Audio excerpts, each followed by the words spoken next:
Bonjour et bienvenue à la 5e vidéo du chapitre Inégalité du programme de 4e. Dans cette vidéo, nous allons nous intéresser aux troncatures et aux arrondis. Bien, je vais vous demander de compléter dans le nombre 1,457 que je vous ai écrit sur l'écran les noms de chacun des chiffres.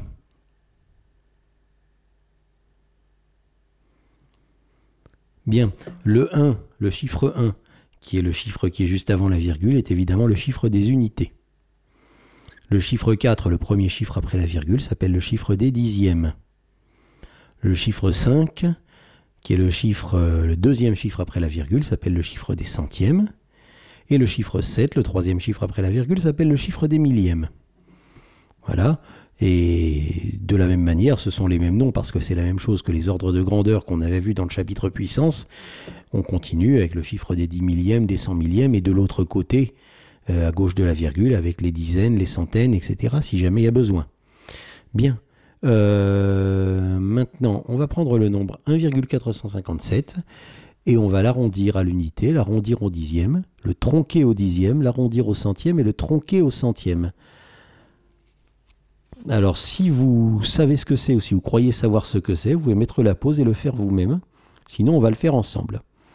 Arrondir à l'unité, c'est-à-dire donner un nombre qui s'arrête aux unités, il n'y a rien après les unités, qui soit le plus proche possible de 1,457. Arrondir, c'est donner le nombre le plus proche possible de.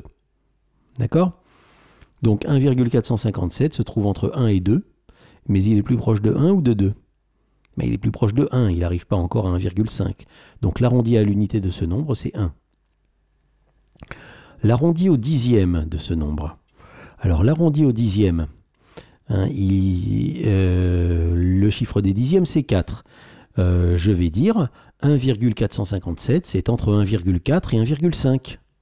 Mais je dois voir s'il est plus proche de 1,4 ou de 1,5. Et pour voir ça, je vais regarder le chiffre des centièmes. Le chiffre des centièmes est 5. Comme le chiffre des centièmes est 5, quand le chiffre des centièmes est 5, 6, 7, 8 ou 9, je vais arrondir à la valeur supérieure. Quand le chiffre des centièmes est 0, 1, 2, 3, 4, j'arrondis à la valeur inférieure. À supposer évidemment que ce soit le chiffre des centièmes que je regarde. Hein, d'accord? Donc là, c'est 1,4, mais comme après il y a 5, je me dis que ce nombre est plus proche de 1,5 que de 1,4. Et donc si je veux arrondir, donc être le plus précis possible, si je veux arrondir, je vais arrondir à 1,5 et pas à 1,4. Maintenant, que vais-je obtenir si je veux tronquer ce nombre au dixième? Troncature au dixième. Là, si je veux tronquer au dixième, je ne me pose pas de question de est-ce que c'est le plus proche? Ça n'est pas la question, c'est est-ce que c'est le plus proche. Troncature au dixième, c'est quel est le nombre immédiatement inférieur de l'ordre de grandeur des dixièmes. Hein, d'accord? 1,457, je m'arrête au chiffre des dixièmes et je ne regarde pas plus loin. Donc la troncature au dixième, c'est 1,4 et après, c'est après les dixièmes, donc on ne regarde pas. On ne cherche pas à savoir si c'est plus proche de dans la troncature. Hein. On s'arrête au chiffre que l'on nous dit. D'accord? Donc même chose avec l'arrondi au centième.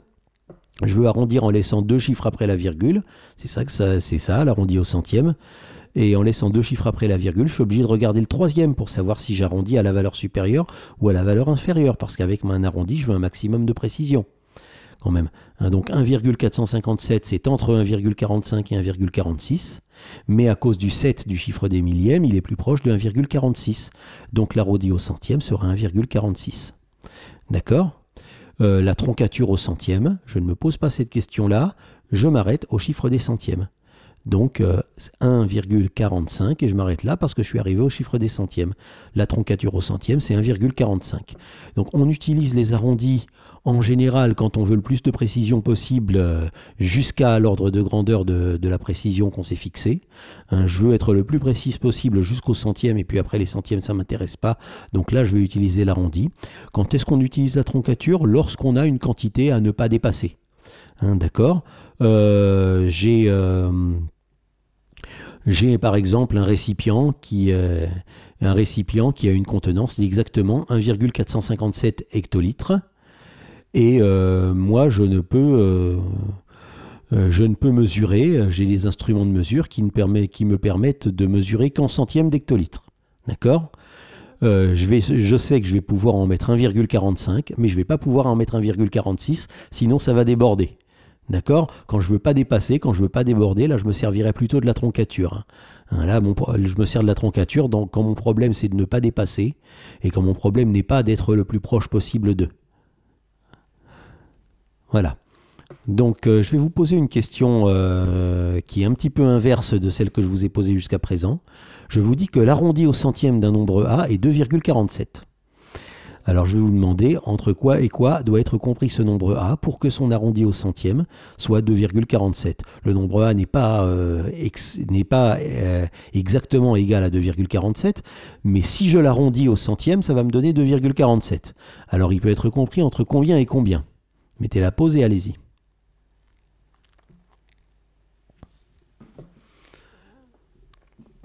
Eh bien, entre quoi et quoi, je dois me poser la question quel est le plus petit nombre possible que je peux arrondir à 2,47? Quel est le plus grand nombre possible que je peux arrondir à 2,47? Ben, le plus petit nombre possible, ce sera un 2,46 avec le chiffre 5, 6, 7, 8 ou 9 après. Et le plus petit de ces chiffres, c'est 5. Donc ce sera 2,465. Ce nombre-là, je l'arrondirai à 2,47 au centième, puisqu'après le chiffre des centièmes, il y a un 5. Et tout nombre qui est plus petit que ce nombre-là, je l'arrondirai à 2,46. Donc c'est bien le plus petit nombre possible que je peux arrondir à 2,47 au centième. Et par contre, quel est le plus grand? Je vais pouvoir aller jusqu'à 2,475, mais je ne vais pas pouvoir atteindre 2,475, parce qu'à 2,475, j'arrondis à 2,48. Par contre, pour tous les plus petits que 2,475, j'arrondirai à 2,47. Donc le nombre A est compris dans cette fourchette-là, entre 2,465 et 2,475, sachant en plus qu'il peut être égal à 2,465, mais qu'il ne peut pas être égal à 2,475. Est-ce que vous sauriez écrire ceci, et compris entre eux, en écriture mathématique? Mettez la pause et essayez de le faire. Eh bien, pour écrire ça, en fait, on écrit une double inégalité. On écrit ceci. 2,465 est inférieur ou égal à A, qui lui-même est inférieur à 2,475. C'est une double inégalité. Si vous oubliez l'une des deux inégalités et que vous prenez que l'autre, vous constatez que ce que je vous ai dit est vrai, que c'est vrai. D'accord? Ça veut dire à la fois que 2,465 est plus petit que A, et à la fois que A est plus petit que 2,475. Donc A est compris entre les deux, et d'ailleurs on écrit le A entre les deux, et on voit bien qu'il est compris entre les deux. J'ai mis inférieur ou égal, parce qu'il peut être égal à 2,465. 2,465, on l'arrondit bien à 2,47.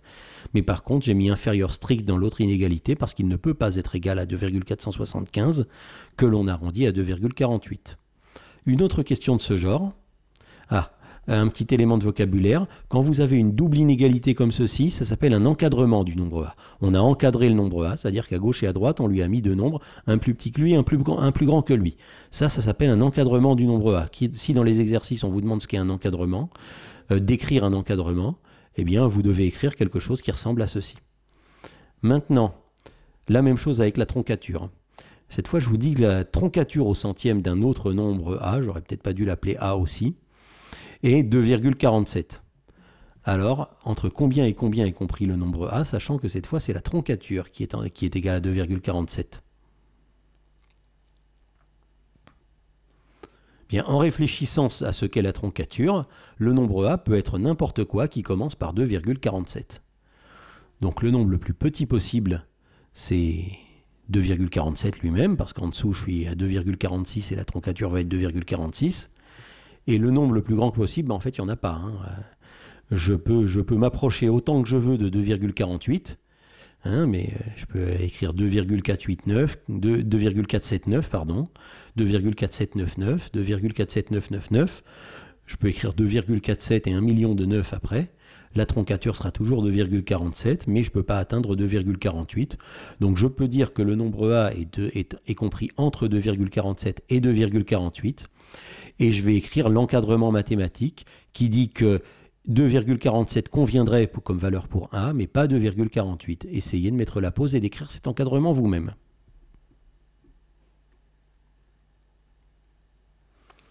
Eh bien, il ressemble beaucoup à l'encadrement que nous avons déjà écrit.